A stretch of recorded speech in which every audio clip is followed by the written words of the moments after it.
Hello my dear students, this is doctor Akanksha Agarwal, आपकी गुरु माँ। आइए स्टूडेंट्स, इस अमेजिंग पॉडकास्ट सीरीज में आज हम ह्यूमन रिप्रोडक्शन को अपनी मुट्ठी में कर लेते हैं। ह्यूमन रिप्रोडक्शन के स्टेप्स क्या होंगे सबसे पहले समझते हैं। वही तीन घिसे पिटे steps, pre fertilization, fertilization and post fertilization. Pre fertilization में सबसे पहले हम गैमीट बनाना सीखेंगे यानी गैमेटोजेनेसिस, फिर गैमीट के ट्रांसफर की बात करेंगे, फिर फर्टिलाइजेशन सीखेंगे और फर्टिलाइजेशन के बाद में पोस्ट फर्टिलाइजेशन की घटनाएं सीखेंगे यानी पूरा एम्ब्रियोनिक डेवलपमेंट की बात करेंगे और पार्चुरेशन डिलीवरी की बात करेंगे, लैक्टेशन में ब्रेस्ट फीडिंग की बात करेंगे।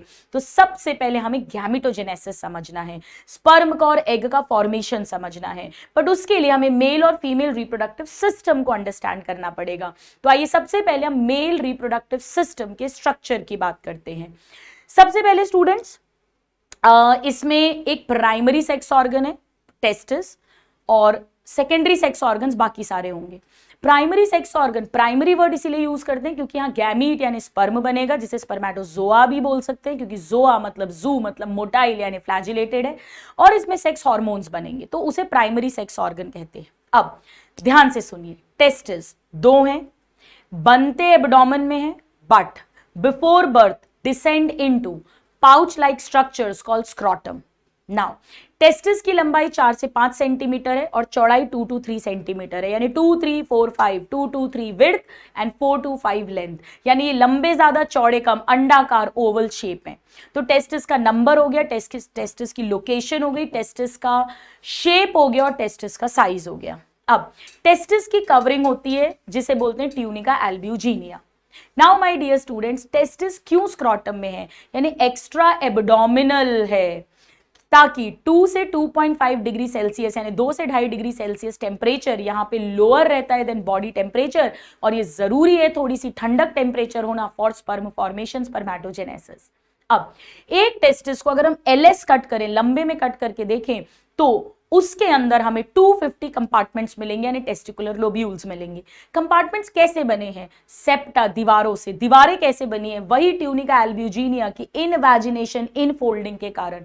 तो ईच टेस्टिस में 250 टेस्टिकुलर लोब्यूल है और हर लोब्यूल के अंदर 1 से 3, या तो 1 या तो 2 या तो 3 घूमे हुए सेमिनिफेरस ट्यूब्यूल है। यही स्ट्रक्चरल फंक्शनल यूनिट है टेस्टिस की, यहीं पे स्पर्म बनने वाले हैं। नाउ सेमिनिफेरस ट्यूब्यूल, दो सेमिनिफेरस ट्यूब्यूल के बीच की जगह को इंटरस्टिशियल स्पेस या इंटरस्टिशियल स्पेस बोलते हैं। सो इंटरस्टिशियल स्पेस में कुछ इंटरस्टिशियल सेल्स पड़े हैं। सेमिनिफेरस ट्यूब्यूल के अंदर की बात नहीं कर रही हूं, सेमिनिफेरस ट्यूब्यूल के बाहर की बात कर रही हूं। इंटरस्टिशियल सेल या लीडिक सेल बोलते हैं। एंटीरियर पिट्यूटरी से एलएच ल्यूटिनाइजिंग हार्मोन निकलता है, ब्लड में डाला जाता है, टेस्टिस में इसी इंटरस्टिशियल या लीडिक सेल पर काम करता है और यहां से एंड्रोजन्स यानी टेस्टोस्टेरोन, मेल सेक्स हार्मोन्स का पूरा ग्रुप जो है उसे निकलवाता है और ये फिर स्पर्म फॉर्मेशन करवाएगा, सेकेंडरी सेक्स कैरेक्टर्स का डेवलपमेंट, सेकेंडरी सेक्स ऑर्गन्स का development, sex Dzire, masculine body, anabolism, ये सब कुछ करवाएगा जो एंड्रोजन्स है। एंड्रोजन पूरे ग्रुप को बोलते हैं। एंड्रो मतलब मेल, मेल सेक्स हार्मोन्स, जिनमें से मोस्ट कॉमन टेस्टोस्टेरोन है। आपके लेवल पे दोनों में से कुछ भी लिखा हो, एक ही तरह से आंसरिंग होगी। नाउ सेमिनिफेरस ट्यूब्यूल के अंदर टीएस अगर हम कट करें तो इसमें कुछ सिंपल क्यूबॉइडल एपिथेलियम है, इन्हें प्राइमोर्डियल जर्म सेल या स्पर्मेटोगोनिया कहते हैं, इन्हीं से स्पर्म बनेंगे। और बीच बीच में कुछ कॉलमनार लंबे लंबे सेल्स हैं जिन्हें सर्टोली सेल बोलते हैं, जो इनकी मम्मियां हैं जो इनको नरिश करेंगी डेवलपिंग स्पर्म्स को। तो ध्यान रखना, लीडिक सेल सेमिनिफेरस ट्यूब्यूल के बाहर है और सर्टोली सेल सेमिनिफेरस ट्यूब्यूल के अंदर है। ये जो स्पर्मेटोगोनिया है एंड सर्टोली सेल है, ये जो पूरी एपिथेलियम बनती है, इसे जर्मिनल एपिथेलियम कहते हैं। इतना क्लियर हो गया? चलिए, अब होगा क्या, सबसे पहले सेमिनिफेरस ट्यूब्यूल में स्पर्म बनेंगे। ये स्पर्म हमें अल्टीमेटली सीमेंस के थ्रू बाहर निकालने, तभी फीमेल रिप्रोडक्टिव ट्रैक्ट वजाइना में जाएंगे। तो होता क्या है, टेस्टिस में छोटे छोटे एक ऐसा जाल जैसा बन जाता है डक्ट्स का, जिसे बोलते हैं रेटे टेस्टिस, उसमें स्पर्म्स डाल दिए जाएंगे। तो सेमिनिफेरस ट्यूब्यूल में फॉर्म हुए और वहां से रेटे टेस्टिस जाल में डाल दिए गए। यहां से पतली पतली 12 to 15 वासा इफरेंशिया निकलेंगी। ये इन स्पर्म्स को टेस्टिस से एपिडिडाइमस में छोड़ देंगी। नाउ एपिडिडाइमस टेस्टिस के पोस्टीरियर सरफेस पर है। अब ये सेकेंडरी सेक्स ऑर्गन में आएगा। डक्ट के अंदर आ जाएगा, ये एसेसरी डक्ट के अंदर, और हाईली कॉइल्ड होता है, 6 मीटर लंबा होता है, और इसमें स्पर्म्स का फिजियोलॉजिकल मैचुरेशन होता है, उन्हें चलना सिखाया जाता है। तो storage and maturation of sperm epididymis में होगा। एपिडिडाइमस के लोअर पार्ट से निकलेगा वासा डिफरेंस या वासा डिफरेंशिया। ये सब कुछ अभी स्क्रोटम में है। वासा डिफरेंशिया असेंड ऊपर जाएगा एब्डोमेन में, ब्लैडर के पीछे लूप बनाएगा दोनों तरफ के, और वहीं ब्लैडर के पीछे टू सेमिनल वसाइकल्स हैं। सेमिनल वसाइकल के अंदर my dear students fructose main बनता है और भी फ्लूइड बनता है। तो उसकी डक्ट, सेमिनल वसाइकल की डक्ट और ये वासा डिफरेंशिया की डक्ट, ये दोनों मिलके बनाएंगे इजैकुलेटरी डक्ट, और इजैकुलेटरी डक्ट यूरेथ्रा में ओपन हो जाएगी। यूरेथ्रा में यूरेटर ब्लैडर के थ्रू यूरिन भी आ रहा है और यूरेथ्रा में सीमन भी आ रहा है, इसीलिए यूरेथ्रा को जेनाइटो यूरिनरी या यूरिनरी जेनाइटो डक्ट कहते हैं। और यूरेथ्रा पेनिस के थ्रू पास करेगा और अल्टीमेटली एक यूरेथ्रल मियाटस के थ्रू इन सबको बाहर निकालेगा। यानी अगर आप गौर से देखें तो टेस्टिस के अंदर सेमिनिफेरस ट्यूब्यूल, रेटे टेस्टिस, वासा डिफरेंशिया, फिर आ गई एपिडिडाइमस की डक्ट, फिर वासा डिफरेंस की डक्ट, फिर बनी इजैकुलेटरी डक्ट और फिर यूरेथ्रा। ये तो सारी डक्ट्स हो गई। इसके अलावा सेमिनल वसाइकल ग्लैंड हो गया, एसेसरी ग्लैंड, प्लस ब्लैडर की बेस पर एक सिंगल प्रोस्टेट ग्लैंड है और उनके नीचे 2 मटर के साइज के बराबर काउपर्स या बल्बो यूरेथ्रल ग्लैंड है। मेन प्रोस्टेट से कैल्शियम आयंस निकलते हैं स्पर्म को मोटिलिटी देने के लिए। ये सब कुछ भी इसी यूरेथ्रा में डाल दिया जाएगा। यानी 3 टाइप के ग्लैंड्स है, seminal vesicle 2 in number, prostate gland 1 in number and Cowper या बल्बो यूरेथ्रल 2 इन नंबर। ये हैं एसेसरी ग्लैंड्स। बाकी डक्ट्स हो गई और बाकी अपना टेस्टिस प्राइमरी सेक्स ऑर्गन हो गया, और स्क्रोटम और पेनिस एक्सटर्नल जेनिटिलिया है जो बाहर से देखने को मिलेगा। अब पेनिस के अंदर भी जो एंटीरियर डायलेटेड पार्ट है that is called glans penis, और उसमें भी जो फ्रंट की लूज सी स्किन है दैट इज कॉल्ड प्रेप्यूज। डन। अब स्टूडेंट्स होगा क्या? सीमन किसे कहेंगे? सीमन हम कहेंगे जो स्पर्म्स आ रहे हैं प्लस सेमिनल वसाइकल, प्रोस्टेट और काउपर, इन सबका सिक्रीशन। तो इनके सिक्रीशन को सेमिनल प्लाज्मा कहेंगे, उसमें स्पर्म ऐड हो गया तो बन गया सीमन। एक बार में एक इजैकुलेशन में 2 से 3 ml सीमन रिलीज होता है और हर ml में 100 मिलियन स्पर्म्स हैं, यानी एक इजैकुलेशन में 200 से 300 मिलियन स्पर्म्स होते हैं, जिनमें से 60% स्पर्म्स की मॉर्फोलॉजी बनावट सही होनी चाहिए एंड 40% की फास्ट विग्रस मोटिलिटी। मैं इसे कैसे याद रखती थी, मैं बड़ा कंफ्यूज होती थी कौन 60 है कौन 40 है। देखो पहले एक बच्चा पैदा होता है तो उसकी शक्ल दिखती है, बाद में चलना सीखता है, तो 60% नॉर्मल दिखने वाले, 40% तेज चलने वाले। इतना क्लियर हुआ? चलिए, यानी कि सेमिनल प्लाज्मा के अंदर कैल्शियम आयंस हैं, फ्रक्टोज मेन खाना है स्पर्म्स का, प्लस कुछ और एंजाइम्स, सर्टेन एंजाइम्स वगैरह भी होंगे। अब स्टूडेंट्स हमें पहले समझना है, ये तो हमने एक स्ट्रक्चर की बात करी, डक्स की बात की, ग्लैंड्स की बात की, एक्सटर्नल जेनिटिलिया की बात की, प्राइमरी सेक्स ऑर्गन की बात की। अब हमें एक्चुअली स्पर्म बनाना सीखना है। स्पर्मेटोजेनेसिस बहुत आसान है। स्पर्मेटोजेनेसिस में 3 स्टेप होंगे। सबसे पहले जो स्पर्मेटोगोनिया यानी जर्म सेल है वो डिप्लॉयड है, 2n यानी 44 + XY है, वो मल्टीप्लाई करेंगे, मल्टीप्लीकेशन फेज 1 से 2, 2 से 4, 4 से 8, पूरी जिंदगी चलता रहता है। सो स्पर्मेटोगोनिया से और स्पर्मेटोगोनिया बन रहे हैं, यानी माइटोसिस हो रहा है, मल्टीप्लिकेशन हो रहा है, ये भी डिप्लॉयड होंगी। अब कुछ स्पर्मेटोगोनिया खाना खाएंगी ज्यादा, ग्रो करेंगी यानी ग्रोथ फेज, और ग्रो करके बना लेंगी प्राइमरी स्पर्मेटोसाइट, यानी अभी भी वो डिप्लॉयड है, कोई फर्क नहीं पड़ा, अभी भी 44 + XY है। अब यहां से मैचुरेशन फेज शुरू होगा, यहां से मियोसिस शुरू होगा।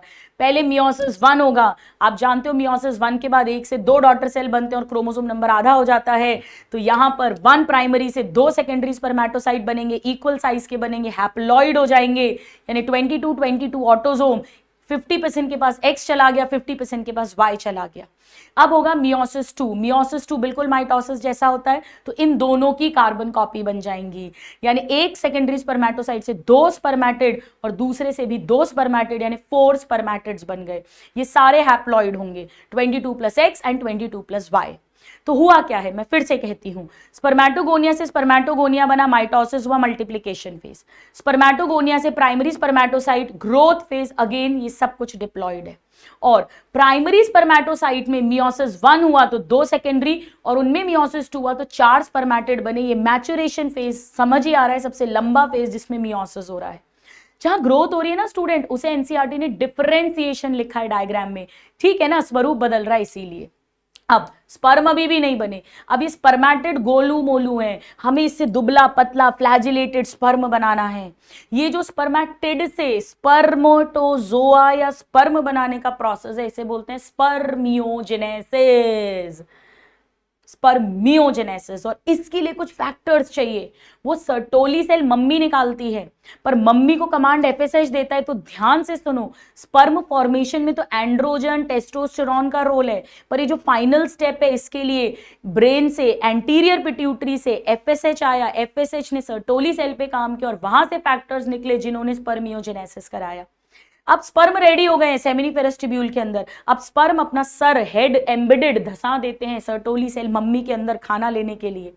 फिर जब वो अपना हेड डिटैच करेंगे और सेमिनिफेरस ट्यूब्यूल के ल्यूमन में आ जाएंगे, इसे कहते हैं स्पर्मिएशन। स्टूडेंट, इस पे बड़ा कंट्रोवर्शियल क्वेश्चन आया था नीट 2022 में। मैं पहले भी सही कंसेप्ट सिखाती थी अपने स्टूडेंट्स को कि सर्टोली सेल से सर को डिटैच करके सेमिनिफेरस ट्यूब्यूल के ल्यूमन में आ जाना स्पर्मिएशन है। हालांकि एनसीईआरटी में लिखा है released out from seminiferous tubule, होना चाहिए रिलीज्ड इनटू सेमिनिफेरस ट्यूब्यूल का ल्यूमन। तो एनटीए ने कंसेप्ट सही माना, एनसीईआरटी को गलत माना था, तो इसीलिए कंसेप्ट अच्छे से ध्यान रखना। तो मल्टीप्लिकेशन फेज, ग्रोथ फेज यानी डिफरेंशिएशन, फिर मैचुरेशन फेज, फिर स्पर्मियोजेनेसिस और फाइनली स्पर्मिएशन। और अब ये स्पर्म्स अल्टीमेटली रेटिटेस्टिस, वासा फ्रेंचिया और फिर सीमन के थ्रू निकल जाएंगे बाहर। अब आइए स्पर्म के स्ट्रक्चर की बात कर लेते हैं। स्पर्म में 4 स्ट्रक्चर्स हैं, हेड, नेक, मिडिल पीस और टेल। हेड में 2 चीजें हैं, एक एक्रोजोम जो मॉडिफाइड गोल्जी बॉडी है, बिल्कुल टिप पर है ये, इसमें हाइल्यूरोनिडेज, जोना पेनिट्रेटिंग एंजाइम, जोना लाइसिन, कोरोना पेनिट्रेटिंग एंजाइम, ताकि ये एग के अंदर घुसने में हेल्प करेंगे पेनिट्रेशन में। उसके ठीक नीचे कॉम्पैक्ट न्यूक्लियस है जिसमें 22+X या 22+Y जेनेटिक मटेरियल है। नेक में 2 सेंट्रियोल हैं, जो न्यूक्लियस के पास है प्रॉक्सिमल सेंट्रियोल, यही जाइगोट को जाएगा, पहले क्लीवेज में रोल प्ले करेगा क्योंकि ओवम से सेंट्रियोल नहीं आता जाइगोट में। और सेकेंड वाला जो डिस्टल सेंट्रियोल है वो बेसल बॉडी की तरह बिहेव करेगा और यहां से अब एक्सियल फिलामेंट यानी फ्लैजिला शुरू होगा। तो मिडिल पीस और टेल में पूरे में एक्सियल फिलामेंट यानी फ्लैजिला आएगा। मिडिल पीस में एम से मिडिल पीस, एम से माइटोकॉन्ड्रिया है, स्पाइरली फ्यूज्ड है, ये इसीलिए यहाँ पे एटीपी बनेगी जो इसे मूवमेंट में हेल्प करेगा, यानी इसे मिडिल पीस को पावर हाउस बोलते हैं। और टेल के थ्रू मोटिलिटी होगी। So this is the normal structure end of course plasma membrane outer most covering होगी और साइड में थोड़ा थोड़ा साइटोप्लाज्म होगा। स्पर्म्स की नॉर्मल सी की हम बात कर चुके हैं, सीमन की हमने ऑलरेडी बात कर ली है। ये हो गया मेल रिप्रोडक्टिव सिस्टम। मेल दूल्हा बना के तैयार, अब आइए दुल्हन बनाने की तैयारी करते हैं। तो आइए दुल्हन के घर वालों के बारे में पढ़ते हैं। फीमेल रिप्रोडक्टिव सिस्टम में प्राइमरी सेक्स ऑर्गन ओवरी है जहां पर गैमीट और सेक्स हार्मोन्स बनेंगे। इसके अलावा ओवरी के साथ कनेक्टेड होगा फैलोपियन ट्यूब, फिर यूट्रस, यूट्रस के अंदर सर्विक्स, फिर वजाइना एंड साथ में मैमरी ग्लैंड्स जो थोरैक्स रीजन में है यानी breast. Now ovary almond shaped जैसी है यानी बादाम जैसी, ओवरी 2 to 4 सेंटीमीटर और लोअर एब्डोमेन यानी पेल्विक एरिया में है। ओवरी एक तरफ यूट्रस से कनेक्टेड है, एक तरफ लेटरल पेल्विक वॉल से कनेक्टेड है। नाउ फैलोपियन ट्यूब 10 to 12 10 से 12 सेंटीमीटर लंबा है और इसमें सीलिएटेड एपिथेलियम होगी। इंपॉर्टेंट है, क्वेश्चन आता है। फैलोपियन ट्यूब के 3 पार्ट्स हैं। पहला कुप्पी जैसा इनफंडिबुलम जिसमें उंगली जैसे फिंगर लाइक फिम्बरी है, this is closest to ovary. यहीं पर जो ओवरी से सेकेंडरी oocyte ओव्यूलेशन के बाद निकलेगा उसे पकड़ा जाएगा और फैलोपियन ट्यूब में डाला जाएगा। इसके बाद एम्प्यूला डायलेटेड पार्ट आता है और उसके बाद इस्थमस नैरो ल्यूमन वाला पार्ट आता है जो ओपन हो जाएगा यूट्रस में। यानी फैलोपियन ट्यूब ओवरी से मटेरियल को यूट्रस में पहुंचा सकता है।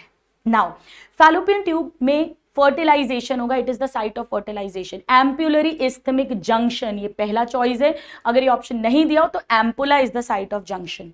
नाउ यूट्रस वूम्ब है, कोक, इन्वर्टेड पियर उल्टी नाशपाती जैसा है, सिंगल है ऑफ कोर्स, और यूट्रस प्रेगनेंसी में बहुत बढ़ने वाला है तो यूट्रस लिगामेंट्स के थ्रू पेल्विक वॉल से कनेक्टेड भी रहता है सपोर्ट देने के लिए।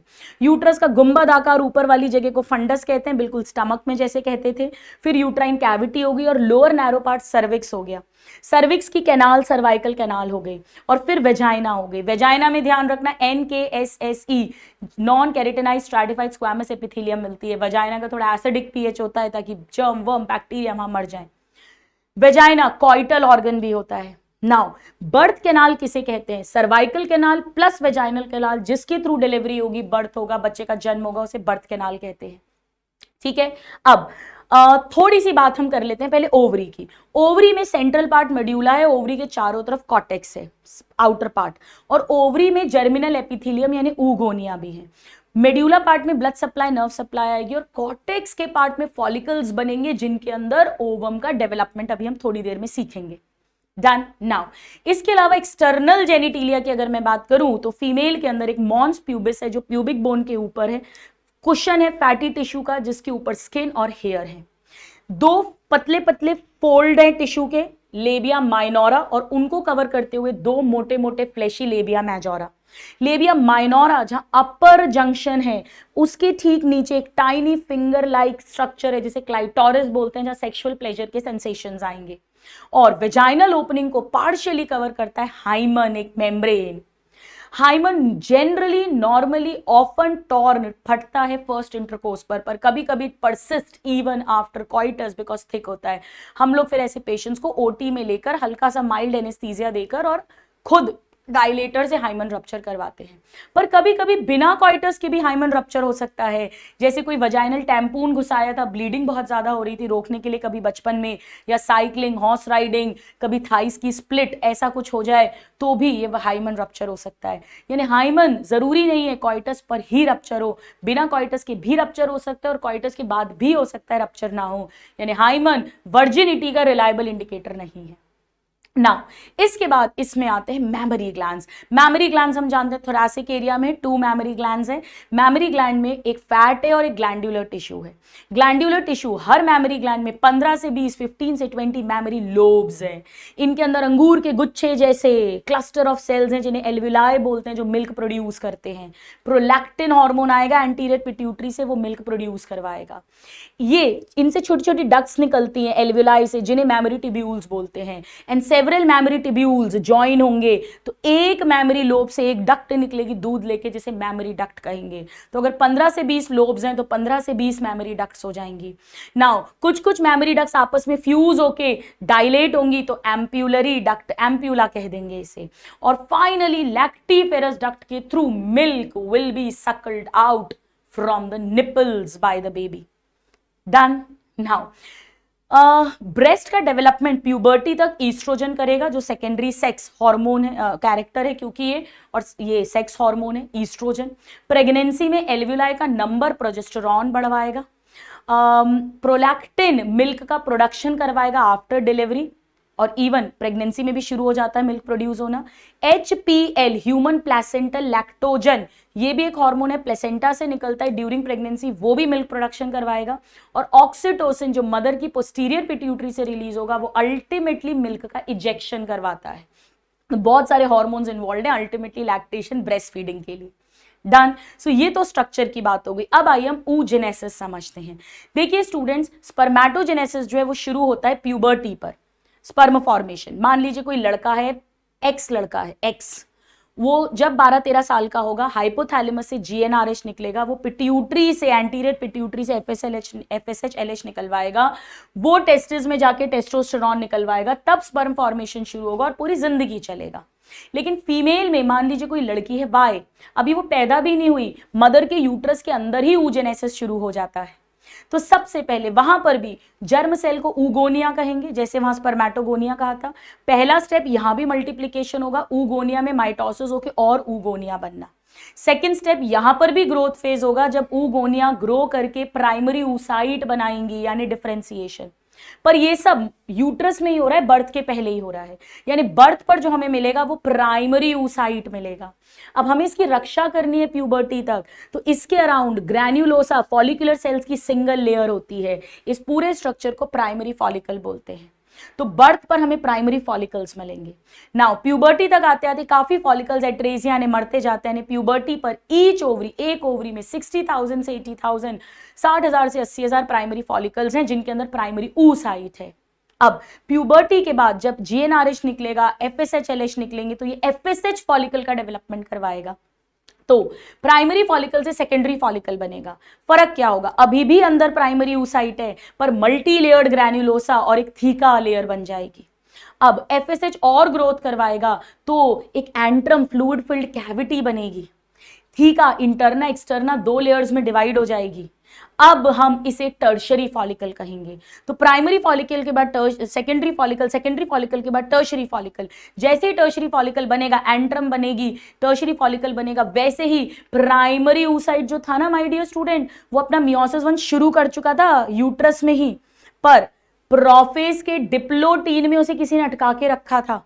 ये अपना मियोसिस 1 कंप्लीट करेगा, यानी टर्शरी फॉलिकल में पहली बार हमें सेकेंडरी oocyte दिखाई देगा।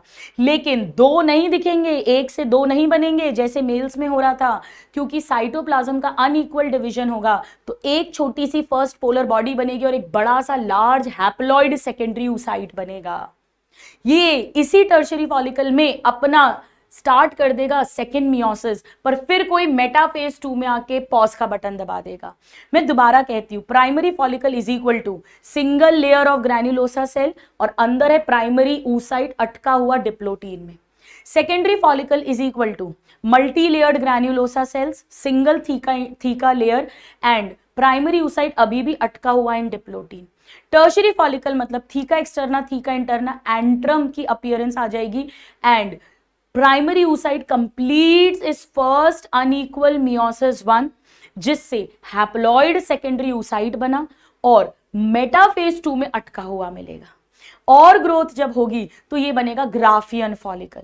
अभी भी सेकेंडरी oocyte अटका हुआ इन मेटाफेज 2 है। इस समय पर अब सडनली LH हाई होगा, LH सर्ज, और LH हाई होने के कारण रप्चर ऑफ ग्राफियन फॉलिकल होगा और सेकेंडरी oocyte ने बनाई अपने चारों तरफ एक ग्लाइकोप्रोटीन की लेयर, सेल्यूलर नहीं है, नॉन सेल्यूलर, जिसे जोना पेल्यूसिडा बोलते हैं, और कुछ ग्रैन्युलोसा सेल्स आ गए हैं जिन्हें हम कोरोना रेडिएटा बोलते हैं।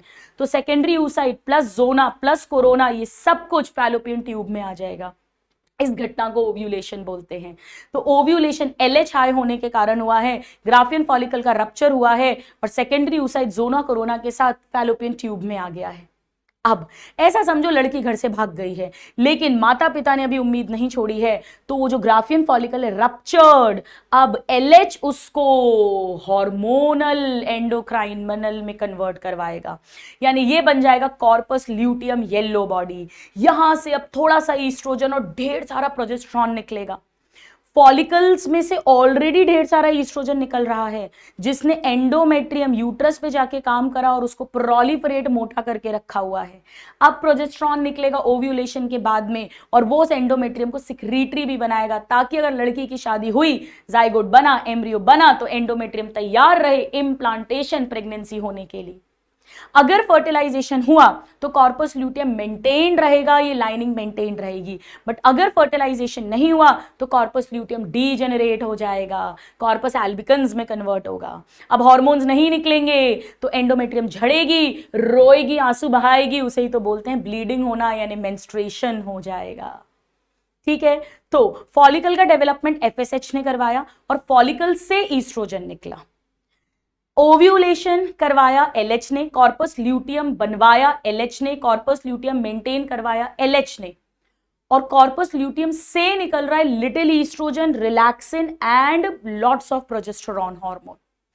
ईस्ट्रोजन ने एंडोमेट्रियम को प्रोलिफरेट मोटा बनाया और प्रोजेस्टेरॉन ने एंडोमेट्रियम को सिक्रीटरी ग्लैंडुलर बनाया। कहीं ना कहीं हमने मेंस्ट्रुअल साइकिल भी पढ़ ली अगर आप देखें। चलिए, मेंस्ट्रुअल साइकिल में क्या होता है स्टूडेंट? मेंस्ट्रुअल साइकिल मतलब पीरियड 1 जनवरी को आया और मान लो उसके बाद 1 फरवरी को आया, तो बिगिनिंग ऑफ 1 साइकिल से बिगिनिंग ऑफ नेक्स्ट साइकिल के बीच क्या क्या घटना घट रही है? बड़ा आसान है। पहला फेज जिसमें ओवरी में फॉलिकल डेवलप हो रहा है, वहां से ईस्ट्रोजन निकल रहा है, तो एंडोमेट्रियम प्रोलिफरेट हो रही है। आप इसे प्रोलिफरेटिव फेज बोल सकते हो, क्योंकि एंडोमेट्रियम प्रोलिफरेट हो रही है, मोटी हो रही है ईस्ट्रोजन हाई के कारण। आप इसे फॉलिकुलर फेज बोल सकते हो, क्योंकि ओवरी में फॉलिकल डेवलप हो रहे हैं FSH के कारण, यानी पिट्यूटरी का हार्मोन FSH इन्वॉल्व है जो ओवरी में फॉलिकल बनवा रहा है, और ओवरी का हार्मोन ईस्ट्रोजन इन्वॉल्व है जो यूट्रस को प्रोलिफरेट कर रहा है। नाउ इसके बाद LH हाई होगा, सर्ज होगी, तो ओव्यूलेशन होगा ओवरी में। तो ये हो गया ओव्यूलेशन। नाउ इसके बाद में ल्यूटियल फेज ओवरी में कहलाएगा, क्योंकि ओवरी में कॉर्पस ल्यूटियम फॉर्म और मेंटेन हो रहा है, ये सब एलएच कर रहा है, और उसके कारण जो प्रोजेस्टेरॉन निकल रहा है, तो यूट्रस की एंडोमेट्रियम में सिक्रीटरी फेज कहलाएगा हाई प्रोजेस्टेरॉन के कारण, and little oestrogen of course है ही। तो यहां पर भी एंटीरियर पिट्यूटरी का एलएच ओवरी पे काम कर पे कॉर्पस ल्यूटियम बनवा के मेंटेन कर रहा है, और ओवरी का प्रोजेस्टेरॉन एंडोमेट्रियम में सिक्रीटरी फेज करा रहा है।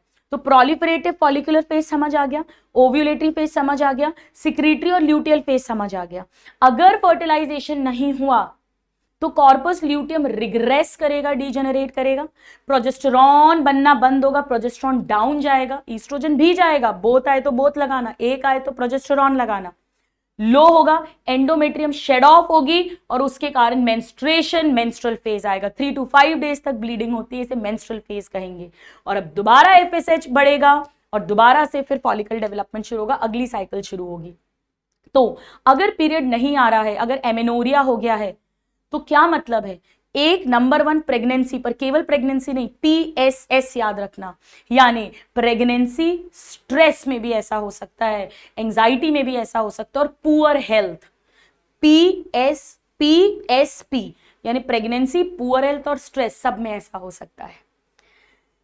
मीनार की जब फर्स्ट मेंस्ट्रुअल साइकिल आएगी उसे कहते हैं प्यूबर्टी पर, और मीनोपॉज, जिस दिन ये प्राइमरी फॉलिकल जिनके साथ वी आर बॉर्न स्टॉक खत्म हो जाएगा, उस दिन मीनोपॉज आएगा अराउंड 50 इयर्स ऑफ एज। यानी अगर किसी का साइक्लिक मेंस्ट्रुएशन हो रहा है तो हम कह सकते हैं कि उसका रिप्रोडक्टिव हार्मोन्स वगैरह सब कुछ बिल्कुल नॉर्मल है। It is indicative of normal reproductive functioning. अच्छे से क्लियर हो गया कौन सा फेज किस हार्मोन के कारण है, और उसकी बढ़ने के कारण है या कमी के कारण है। बिल्कुल क्रिस्टल क्लियर दिमाग में। ये बहुत सिंपल है स्टूडेंट्स, अगर हम रिलेट करके पढ़ेंगे। अब समझो, वो जो लड़की भाग कर गई है वो सेकेंडरी oocyte है, मेटाफेज 2 में अटकी हुई, अभी oogenesis कंप्लीट नहीं हुआ, जबकि स्पर्मेटोजेनेसिस तो पूरा का पूरा एक बार में कंप्लीट होता है। 1 से 2 सेकेंडरी एक स्पर्मेटोगोनिया से 1 प्राइमरी स्पर्मेटोसाइट, उससे 2 सेकेंडरी स्पर्मेटोसाइट, उससे 4 स्पर्मेटिड यानी 4 स्पर्म बनते थे। पर यहां पर 1 ऊगोनिया से 1 प्राइमरी oocyte और उससे 1 सेकेंडरी oocyte, और एक तो पोलर बॉडी बनी है, और अभी 1 सेकेंडरी oocyte अटका हुआ है, फैलोपियन ट्यूब में चला गया है। अब समझे माय डियर स्टूडेंट्स क्या होगा इसके बाद। ये हमने एक मेजर सारी चीजें पढ़ ली। एंड यस, यूट्रस में 3 लेयर्स होंगी। सबसे बाहर थिन मेम्ब्रेनस पेरीमेट्रियम, बीच में मायोमेट्रियम स्मूथ मसल्स की बनी हुई, यही कॉन्ट्रैक्शन करेगी, लेबर पेन्स, डिलीवरी के टाइम पार्चुरेशन में रोल होगा। और एंडोमेट्रियम ग्लैंडुलर लेयर है जिसकी साइक्लिक हर महीने शेडिंग ऑफ होती है, यही इंप्लांटेशन होता है। ईस्ट्रोजन इसे सिक्रीटरी बनाता है, प्रोजेस्टेरॉन इसे ईस्ट्रोजन प्रोलिफरेट करता है और प्रोजेस्टेरॉन सिक्रीटरी बनाता है। इतना क्लियर हो गया माय डियर स्टूडेंट्स। चलिए, तो अब लड़का लड़की, अभी ओवम तो नहीं बना, सेकेंडरी oocyte लड़की भाग के एम्पुलरी इस्थेमिक जंक्शन पर आ गई है। अब इसके बाद होगा गैमीट का ट्रांसफर, यानी insemination. Semen will be deposited by sexual intercourse और coitus into the vagina of the female. अब ये स्पर्म सर्विक्स क्रॉस करेंगे, यूट्रस क्रॉस करेंगे। हर महीने एक ही ओवरी से ओव्यूलेशन होता है, तो जो स्पर्म राइट फैलोपियन ट्यूब में जाएंगे उन्हीं का चांस है, बाकी सब मरते जा रहे हैं। और फिर ये जो स्पर्म है ये एग के पास जाकर एक्रोजोम फटेगा, एक्रोजोमल रिएक्शन, एंजाइम्स रिलीज होंगे लाइसेंस तोड़ने वाले, कोरोना को पेनिट्रेट करेंगे, जोना को पेनिट्रेट करेंगे, फिर जाके सेकेंडरी oocyte में अंदर घुसेंगे।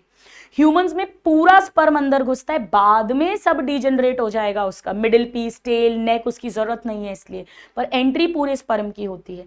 यानी स्पर्म एंट्री हो गई, जैसे ही स्पर्म एंटर होता है सेकेंडरी oocyte जो मेटाफेज 2 में अटका हुआ है, अरेस्टेड है, वो मेटाफेज 2 कंप्लीट करता है, मियोसिस 2 कंप्लीट करता है, ये भी अनइक्वल डिवीजन होता है, तो 1 हैप्लॉइड ओवम बन जाता है लार्ज, और एक सेकेंड पोलर बॉडी बनती है। तो स्टूडेंट्स, oogenesis तभी कंप्लीट होगा जब स्पर्म एंट्री हुई है, वरना oogenesis कंप्लीट ही नहीं होता, वो सेकेंडरी oocyte वहीं डिसॉल्व हो जाता, मर जाता। यानी ये क्वेश्चन आता है कि मियोसिस 2 कब कंप्लीट होता है? After sperm entry, but before fertilization. अभी मिक्सिंग नहीं हुई है क्रोमोसोम्स की, जेनेटिक मटेरियल की। अब ओवम बन गया, स्पर्म है ही, अब इनका क्रोमोसोम्स फ्यूज करेंगे और एक सिंगल सेल जाइगोट बन जाएगा। ये सिंगैमी या फर्टिलाइजेशन हो गया। Sex of the foetus at the time of fertilization ही डिसाइड होगा। क्यों? क्योंकि एग तो सारे, ओवम तो सारे 22+X ही बनेंगे, पर स्पर्म या तो 22+X वाला फ्यूज करेगा या 22+Y वाला. So at the time of fertilization and decided by the sperm, male partner decide करेगा कि कौन सा वाला स्पर्म फ्यूज कर रहा है, उसके अकॉर्डिंग 44+XX फीमेल या 44+XY male child will be born. ये हो गया फर्टिलाइजेशन. अब स्टूडेंट्स, जब फर्टिलाइजेशन होता है तो कुछ ऐसे चेंजेस भी आते हैं एग की मेम्ब्रेन में, हम ज्यादा डिटेल में नहीं जाएंगे. जैसे ही स्पर्म जोना पेल्यूसिडा को टच करता है तो कुछ ऐसे चेंजेस आते हैं जिसके कारण सिंगल स्पर्मी अंदर भेजा जाएगा, पॉलीस्पर्मी चेक की जाएगी, रोकी जाएगी. This is very important. चलो, तो फर्टिलाइजेशन हो गया. तो प्री फर्टिलाइजेशन में गैमीट्स का ट्रांसफर हो गया, गैमीट का बनना हो गया, मेल फीमेल रिप्रोडक्टिव सिस्टम सब कुछ हो गया. अब आइए हम आ जाते हैं पोस्ट फर्टिलाइजेशन पे, क्योंकि जाइगोट बन चुका है. अब समझो क्या होगा.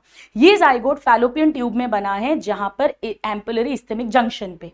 एक बात और समझ लो, फर्टिलाइजेशन तभी होगा जब सेम टाइम साइमल्टेनियसली ओवम और sperm at the site of fertilization ampullary isthmic junction पर पहुंचे. यही कारण है कि all copulations do not lead to fertilization. केवल वही कॉपुलेशन से फर्टिलाइजेशन होने का चांस है जहां पे साइमल्टेनियसली ट्रांसपोर्ट होंगे दोनों gametes to the site of fertilization. ठीक है. नाउ इसके बाद में स्टूडेंट जाइगोट बन गया एम्पुलरी इस्थेमिक जंक्शन पर. अब इस जाइगोट में डिविजन्स, क्लीवेज, स्पेशल डिविजन्स शुरू होंगे. तो 1 से 2 सेल, 2 से 4 सेल, 4 से 8 सेल, 8 से 16 सेल बनेगा. 8 to 16 cell stage solid ball है, कोई बीच में कैविटी नहीं है, सॉलिड बॉल, इसे मॉर्यूला बोलते हैं. ये फैलोपियन ट्यूब में बन रही है. और 16 सेल वाला जो स्टेज है वो फिर यूट्रस में एंटर करेगी. यही कारण है कि आईवीएफ में अपन पढ़ते हैं ना, अप टू 8 सेल अगर एम्ब्रियो ट्रांसफर करना है, जाइगोट या अप टू 8 सेल, तो ट्यूब में ट्रांसफर करते हैं जिफ्ट, और मोर देन 8 करना है तो यूट्रस में ट्रांसफर करते हैं आईयूटी. याद आया आपको? चलिए, so 8 to 16 cell morula stage fallopian tube में फॉर्म होगी. 16 सेल स्टेज मॉर्यूला ही है जो एंटर करेगी इनटू ब्लास्टोसिस्ट. ये सॉलिड बॉल है. अब ये स्पेशल क्लीवेज डिविजन्स हो रहे हैं. टोटल वॉल्यूम सेम रहता है, डॉटर सेल छोटे होते जाते हैं. अब ये जो जैसे ही यूट्रस में आई, इसमें कैविटी बनेगी, इसे ब्लास्टोसील कहेंगे, और अब इस स्ट्रक्चर को ब्लास्टोसिस्ट कहेंगे. तो जाइगोट सिंगल सेल है, उससे 2 सेल, 4 सेल, फिर मॉर्यूला 8 to 16 सेल, और उससे अब 32 सेल ऑनवर्ड्स ब्लास्टोसिस्ट बन गया. ये ब्लास्टोसिस्ट में कुछ सेल्स तो साइड में अरेंज हो जाते हैं, ट्रोफोब्लास्ट, और कुछ एक कॉर्नर पे अरेंज होते हैं, इनर सेल मास. इसी से पूरा एम्ब्रियो बनेगा आगे जाकर. और ट्रोफोब्लास्ट जो है ये इसे एंडोमेट्रियम में धंसने में अभी हेल्प करेंगे, हम देखेंगे. अब जब फर्टिलाइजेशन में 1 हफ्ता होता है, उस दौरान ये सब घटनाएं घटती हैं. एंड डे 6th और 7th डे ऑफ फर्टिलाइजेशन ये जो ट्रोफोब्लास्ट होता है माय डियर स्टूडेंट्स, इससे फिर ऐसे फिंगर लाइक प्रोजेक्शंस बनते हैं, एंडोमेट्रियम में गड्ढे बनते हैं, मोटी हो चुकी है, प्रोलिफरेट सेक्रेटरी ईस्ट्रोजन प्रोजेस्टेरॉन के कारण, और इंटरडिजिटेट हो जाते हैं, और इम्प्लांटेशन धस जाता है ब्लास्टोसिस्ट इनटू द एंडोमेट्रियम. इसे इम्प्लांटेशन बोलते हैं, यानी प्रेगनेंसी हो गई है. कॉर्पस ल्यूटियम मेंटेन रहेगा, एंडोमेट्रियम झड़ेगी नहीं, लेडी को पीरियड नहीं आएगा, पीरियड मिस होगा, और वो प्रेगनेंसी टेस्ट करके देख सकती है. चलो, अब इसके बाद कहानी में क्या होगा, इसका डेवलपमेंट होगा. अब स्टूडेंट्स हम बहुत डिटेल में नहीं जाएंगे. एक तो प्रॉपर एम्ब्रियो बनेगा जिसमें 3 जर्म लेयर्स बनेंगी, एक्टोडर्म, एंडोडर्म, मेसोडर्म. इसे गैस्ट्रुलेशन बोलते हैं. तीनों जर्म लेयर्स का फॉर्मेशन, और इनसे सारे ऑर्गन सिस्टम बनेगा. और एक एम्ब्रियो को प्रोटेक्ट करने के लिए एक्स्ट्रा एम्ब्रियोनिक मेम्ब्रेन्स बनेंगी, जिनमें से कुरियन प्लेसेंटा बनवाएगा विद एंडोमेट्रियम. एमनियन के बीच में, फीटस और एमनियन के बीच में एमनियोटिक फ्लूइड भरा होगा जो प्रोटेक्ट करेगा शॉक वगैरह से, डेसिकेशन से. और योग सैक और एलेंटॉइज ह्यूमन में जल्दी रिग्रेस हो जाती है और अम्बिलिकल कॉर्ड आवल नाल का पार्ट बना लेती है. अब इसके बाद में क्या होगा, अब एम्ब्रियोनिक डेवलपमेंट होगा. 9 महीने, 9 month 7 days कहते हैं टोटल फर्टिलाइजेशन से अगर हम काउंट करें, यानी कि 9 महीने 7 दिन LMP लास्ट मेंस्ट्रुअल पीरियड से काउंट करते हैं. ये 9 महीने 7 दिन MBBS में सिखाएंगे. मतलब अगर किसी लेडी का 1 जनवरी को ब्लीडिंग शुरू हुई थी, पीरियड आया था, और फरवरी में पीरियड नहीं आया, वो प्रेगनेंसी हुई है उसकी, तो 1 जनवरी को पीरियड आया था, 14 जनवरी के आसपास 14th डे के आसपास ओव्यूलेशन हुआ होगा, हम जानते हैं. और उससे 7 days बाद यानी 21st जनवरी के आसपास इम्प्लांटेशन हुआ होगा. उसने अपना 29th डे तक वेट किया होगा, जनवरी तक पीरियड नहीं आया होगा, 1-2 फरवरी को टेस्ट करा होगा, urine pregnancy test HCG hormone के लिए, और वो पॉजिटिव आया होगा। यही घटना घटी होगी। तो 1 जनवरी से 9 महीने 7 दिन होता है जेस्टेशन पीरियड। या एक चीज और समझ लो स्टूडेंट्स कि वो जो मेंस्ट्रुअल साइकिल है उसमें से FSH LH पीक कब हो रहे हैं दोनों, जब मिड साइकिल है। ईस्ट्रोजन का भी पीक है मिड साइकिल, क्योंकि उस समय पर 14th डे पे ओव्यूलेशन के ठीक पहले फॉलिकल मैक्सिमम डेवलप्ड है। तो ईस्ट्रोजन FSH LH तीनों का पीक है। प्रोजेस्टेरॉन का नामो निशान नहीं है, क्योंकि कॉर्पस ल्यूटियम तो अभी बना ही नहीं है। फिर जब ल्यूटियल फेज आएगा तो प्रोजेस्टेरॉन हाई होगा, थोड़ा सा ईस्ट्रोजन की दोबारा पीक आएगी। ठीक है, चल आगे बढ़ते हैं। अब आइए हम एम्ब्रियोनिक डेवलपमेंट के बारे में बात करते हैं। ध्यान से सुनिएगा। 1 महीने के एंड में, eight the end of 1 month, heart is formed. 2nd month के एंड में उंगलियां, लिम्स एंड डिजिट्स, उंगली और हाथ पांव बन जाते हैं। 3 मंथ्स के एंड में यानी 1st ट्राइमेस्टर के एंड में मेजर ऑर्गन सिस्टम सब बन जाते हैं। एक्सटर्नल जेनिटिलिया पूरा बन जाता है और लिम्स, डिजिट्स सब बन चुके हैं। तो at the end of 1 month heart form होगा, सबसे पहले दिल बनता है। At the end of 2 months limbs and digits होंगे, and at the end of 3 months major organ systems including external genitalia. 4th month की डिटेल एनसीईआरटी में नहीं दी। 5th मंथ में क्या होगा, सर पे बाल आएंगे, हेयर ऑन स्कैल्प, और जैसे ही सर पे बाल आएंगे बच्चा बल्ले बल्ले करेगा, यानी फर्स्ट फीटल मूवमेंट फील होगा मदर को। तो 5th मंथ में सर पे बाल और first fetal movement. 6th month के एंड में पूरी बॉडी पे फाइन हेयर आएंगे, पूरी बॉडी पे आएंगे डियर स्टूडेंट्स, तो आई लैशेस भी बन जाएंगी, और आई लैशेस भी बन जाएंगी तो आंख खोल लेगा वो फीटस अंदर। मैंने क्या कहा, 6 मंथ के एंड में पूरी बॉडी पे फाइन हेयर, तो आई लैशेस फॉर्म होंगे और आईलिड्स ओपन हो जाएंगी। एंड 9 मंथ में foetus is ready to get delivered out. अच्छे से समझ में आ गया? सारी इंपॉर्टेंट पॉइंट्स एनसीईआरटी के हम कवर कर रहे हैं। अब 9 मंथ में वो रेडी है टू बी डिलीवर्ड आउट, जो जस्टेशन पीरियड हो चुका है कंप्लीट। अब पार्चुरेशन समझना है। पार्चुरेशन एक कॉम्प्लेक्स न्यूरो एंडोक्राइन मैकेनिज्म है, यानी इसमें बहुत सारे न्यूरो यानी नर्वस सिस्टम भी इन्वॉल्व होगा और एंडोक्राइन यानी हार्मोन्स भी इन्वॉल्व होंगे। ध्यान से समझिएगा स्टूडेंट। एक बात समझ लो, प्लेसेंटा और अम्बिलिकल कॉर्ड में क्या डिफरेंस है। प्लेसेंटा में मदर की कोरियन, मदर के यूट्रस की एंडोमेट्रियम और फीटस के कोरियन वो उंगली जैसा बना लेते हैं और इंटरडिजिटेट कर जाते हैं। उस स्ट्रक्चर को प्लेसेंटा बोलते हैं। तो प्लेसेंटा में मदर का टिश्यू भी है, फीटस का टिश्यू भी है, ये बात ध्यान रखना। तो प्लेसेंटा के थ्रू मदर की बॉडी से O2 न्यूट्रिएंट फीटस को मिलेगा, फीटस का CO2 वेस्ट मदर की बॉडी में वापस डाला जाएगा। प्लेसेंटा के थ्रू प्लेसेंटा कुछ हार्मोन्स भी बनाएगा, जैसे ईस्ट्रोजन, प्रोजेस्टेरॉन प्लेसेंटा भी बनाता है। HPL human placental lactogen placenta बनाता है।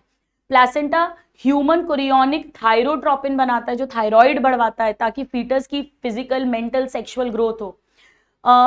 ह्यूमन कोरियोनिक गोनाडोट्रोपिन HCG भी बनवाता है। ह्यूमन कोरियोनिक सोमैटोट्रोपिन यानी ACTH भी बनवाता है। रिलैक्सिन भी निकालता है, तो रिलैक्सिन कॉर्पस ल्यूटियम भी बना रहा है, ईस्ट्रोजन प्रोजेस्टेरॉन कॉर्पस ल्यूटियम भी बना रहा है, पर ये तीनों प्लेसेंटा भी बना रहा है, जो डिलीवरी के टाइम पर वो प्यूबिक सिम्फाइसिस को रिलैक्स करेगा ताकि इजी डिलीवरी हो। आ रहा है समझ में? नाउ आंवल नाल अम्बिलिकल कॉर्ड क्या है? अम्बिलिकल कॉर्ड मतलब जो हमारी नाभि है, यानी फीटस की नाभि से प्लेसेंटा तक जो कनेक्शन है, और फिर प्लेसेंटा आ गया, राइट? तो umbilical cord connects foetus with the placenta and placenta connects the foetus with the mother's body. Umbilical cord में 2 अम्बिलिकल आर्टरी और 1 अम्बिलिकल वेन है। आप चेहरा बना के देखो, 2 A लिख दो आर्टरी के, और नाक की जगह पर, आंख की जगह पे 2 A बनाओ और नाक की जगह पे एक V बनाओ, हमेशा याद रहेगा। 2 umbilical artery, 1 umbilical vein. Umbilical artery मतलब जो अवे फ्रॉम फीटस आए, अवे फ्रॉम हार्ट, और वेन टुवर्ड्स हार्ट, ये बॉडी फ्लूइड्स में पढ़ा है अपन ने 11th क्लास में। तो अम्बिलिकल आर्टरी फीटस का डीऑक्सीजनेटेड ब्लड लेके फीटस के हार्ट से मदर की बॉडी में डालने को ला रही है, और umbilical vein towards foetal heart अच्छा ब्लड लेके जा रही है।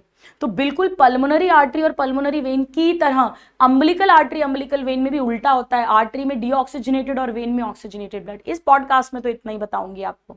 अब हम पार्चुरेशन की बात कर रहे थे। पार्चुरेशन मतलब चाइल्ड डिलीवरी, और डिलीवरी का मतलब होता है through the vaginal canal at the end of the gestation period, when the foetus fully develop mature हो चुका है, तब यूट्रस में कॉन्ट्रैक्शन के कारण birth canal, cervical canal plus vaginal canal के थ्रू जो नॉर्मल डिलीवरी होगी। मैंने कहा ये कॉम्प्लेक्स न्यूरो एंडोक्राइन है, समझो, भले ही एनसीईआरटी में नहीं दिया पर इस पे पीवाईक्यू आया है, समझो, बड़ा बड़ा आसान है।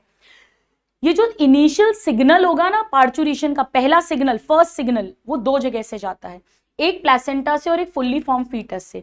एक्चुअली फुल्ली फॉर्म फीटस कुछ प्रोस्टाग्लैंडिन्स निकलवाते हैं जो यूट्रस में हल्के हल्के कॉन्ट्रैक्शंस करवा सकते हैं, लिपिड डेरिवेटिव है ऐसा समझ लो बस आप, तो प्रोस्टाग्लैंडिन ये फुल्ली फॉर्म फीटस निकालता है। और प्लेसेंटा से पता है क्या होता है, प्लेसेंटा से ह्यूमन कोरियोनिक एसीटीएच निकलता है, वो ईस्ट्रोजन बढ़ाता है, तो कंपैरेटिवली प्रोजेस्टेरॉन कम हो रहा है, और प्रोजेस्टेरॉन के कारण ही तो प्रेगनेंसी धसी थी, तो हल्की सी डिटैच होती है। तो इन दोनों कारणों से माइल्ड यूट्राइन कॉन्ट्रैक्शंस होते हैं, इसे फीटल इजेक्शन रिफ्लेक्स FER बोलते हैं। ये सिग्नल पकड़ता है हमारा ब्रेन, हाइपोथैलेमस, वो पोस्टीरियर पिट्यूटरी को कमांड देता है, चलो अब तुम ऑक्सीटोसिन निकालो। वो ऑक्सीटोसिन ब्लड में डाला जाता है और सीधे यूट्रस की मसल्स मायोमेट्रियम में कॉन्ट्रैक्शन करवाता है, और जितना स्ट्रॉन्ग कॉन्ट्रैक्शन होता जाएगा उतना और ऑक्सीटोसिन निकलता जाएगा, उतना और स्ट्रॉन्ग कॉन्ट्रैक्शन होता जाएगा। इसी तो लेबर पेन्स आना बोलते हैं, डिलीवरी के दर्द आना। And the foetus is pushed to get delivered. Of course पहले फीटस डिलीवर होगा, उसके पीछे पीछे उससे साथ जुड़ी हुई अम्बिलिकल कॉर्ड आंवल नाल आएगी और उसके साथ प्लेसेंटा भी खिंच के आता है, तब जाके डिलीवरी कंप्लीट होती है। अच्छे से समझ में आया, मजे आ रहे हैं? सो ये हो गया पार्चुरेशन। अब पार्चुरेशन के बाद में कहानी खत्म नहीं होगी, क्योंकि अभी लैक्टेशन कराना है। लैक्टेशन मतलब breast feeding. Initial few days का जो मिल्क होता है, स्टूडेंट्स उसे कोलेस्ट्रम बोलते हैं, वो बहुत न्यूट्रिशियस होता है। इनफैक्ट 6 मंथ्स तक जो पीडियाट्रिशियंस हैं, बच्चों के डॉक्टर, वो एक्सक्लूसिव ब्रेस्ट फीडिंग बोलते हैं करवाने के लिए, क्योंकि इस इनिशियल फ्यू डेज के मिल्क में कोलेस्ट्रम में IgA एंटीबॉडीज हैं। ध्यान रखना, बॉडी के सिक्रीशंस में हमेशा आजा यानी A वाली एंटीबॉडी होती है, जो न्यूबॉर्न को रेडीमेड पैसिव इम्यूनिटी दे रही है, which is very very important. So with this, students, we complete the entire NCERT, the entire revision of NCERT of human reproduction. I hope आपको मजे आए हैं। हमने मेल फीमेल रिप्रोडक्टिव सिस्टम समझा, हमने oogenesis and spermatogenesis को understand किया, और उसके बाद हमने मेंस्ट्रुअल साइकिल समझी। ध्यान रखना, मेंस्ट्रुअल साइकिल 28-29 डेज उसका एवरेज ड्यूरेशन होता है। उसके बाद हमने गैमीट ट्रांसफर कॉपुलेशन की बात की, फिर हमने फर्टिलाइजेशन सिंगैमी की बात की, और फिर हमने पोस्ट फर्टिलाइजेशन में क्लीवेज डिवीजन, मॉर्यूला, ब्लास्टोसिस्ट की बात की, इम्प्लांटेशन की बात की, उसके बाद 3 जर्म लेयर्स का बनना, फिर 9 मंथ्स का जेस्टेशन पीरियड होना, किस मंथ में कौन सी मेजर इवेंट हो रहा है उसको अंडरस्टैंड करना, और फिर 9 मंथ्स के एंड में, towards the end of 9 months, parturition के सिग्नल्स कैसे आते हैं, पार्चुरेशन होना और लैक्टेशन होना। तो मिलते हैं अगले पॉडकास्ट में। All my love and blessings to you, God bless you.